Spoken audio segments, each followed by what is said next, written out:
2026 সালের অন্যতম শক্তিশালী এবং হাই কোয়ালিটি স্মার্টফোন বলা হচ্ছে স্যামসাং গ্যালাক্সি S26 আল্ট্রাকে। 200 মেগাপিক্সেল ক্যামেরা আর শক্তিশালী প্রসেসর নিয়ে এই ফোনটি বাজারে বেশ হাইপ তৈরি করেছে। কিন্তু সব ভালো জিনিসেরই কিছু অন্ধকার দিক থাকে। আপনি যদি এই আল্ট্রা ফ্ল্যাগশিপ ফোনটি কেনার কথা ভাবছেন, তবে এর ভেতরের 5টি বড় সমস্যা আপনার অবশ্যই জানা উচিত, যা বড় বড় রিভিউয়াররা সরাসরি বলতে চায় না। 1 নম্বরে রয়েছে এর অতিরিক্ত এআই বা আর্টিফিশিয়াল ইন্টেলিজেন্সের ব্যবহার। স্যামসাং এই ফোনে গ্যালাক্সি এআই 2.0 ফিচারটি জোরপূর্বক এত বেশি ব্যবহার করেছে যে অনেক সময় ব্যাকগ্রাউন্ডে এআই প্রসেসিং চলার কারণে ফোনটি হঠাৎ করে ল্যাগ করে বা আটকে যায়। বিশেষ করে ইন্টারনেট ছাড়া যখন লোকাল ডিভাইসে এআই দিয়ে ছবি এডিট বা ভয়েস ট্রান্সলেট করা হয়, তখন ফোনটি সাময়িকভাবে স্লো হয়ে পড়ে। এছাড়া এআই দিয়ে ছবি এডিট করলে অনেক সময় ছবিগুলো দেখতে আসলে মনে হয় না, বেশ কৃত্রিম বা ফেক লাগে। 2 নম্বরে রয়েছে এর ক্যামেরার ভেতরের কিছু খামতি।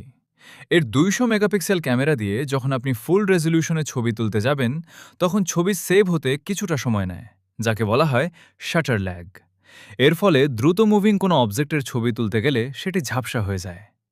তাছাড়া এর 100x ডিজিটাল জুমের হাইপ থাকলেও বাস্তবে 100 গুণ জুম করলে ছবি অতিরিক্ত ফেটে যায় এবং প্রচুর নয়েজ বা ডট দেখা যায়, যা সোশ্যাল মিডিয়ায় শেয়ার করার যোগ্য থাকে না। এমনকি ইনডোর বা ঘরের ভেতরের কম আলোতে এর ছবির কোয়ালিটি আশানুরূপ নিখুঁত হয় না। 3 নম্বরে রয়েছে এর চার্জিং স্পিড। যেখানে অন্যান্য চাইনিজ ফ্ল্যাগশিপ ব্র্যান্ডগুলো 100 বা 120 ওয়াটের সুপারফাস্ট চার্জিং দিচ্ছে, সেখানে স্যামসাং এই দামি ফোনেও মাত্র 65 ওয়াটের চার্জিং স্পিড আটকে রেখেছে। ফলে বিশাল 5500 মিলিঅ্যাম্পিয়ারের ব্যাটারিটি ফুল চার্জ হতে বেশ সময় লেগে যায়।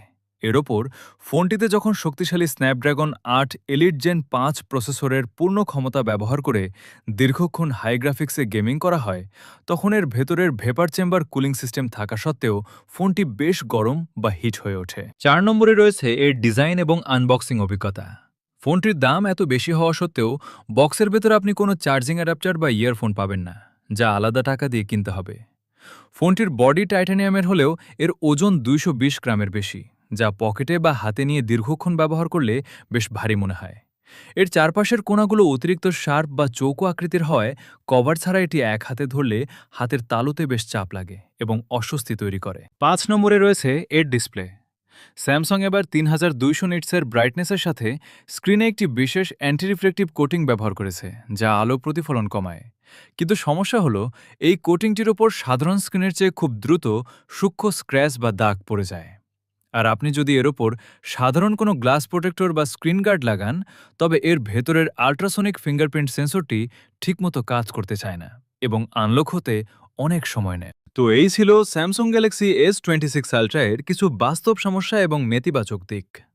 কোনো ফোনই একদম পারফেক্ট নয়, তাই এত টাকা খরচ করার আগে এই ড্রব্যাকগুলো মাথায় রাখা জরুরি। এই সমস্যাগুলো নিয়ে আপনার কি মতামত, কমেন্টে জানান। ভিডিওটি ভালো লাগলে লাইক দিন এবং সাবস্ক্রাইব করে আমাদের সাথেই থাকুন। ধন্যবাদ।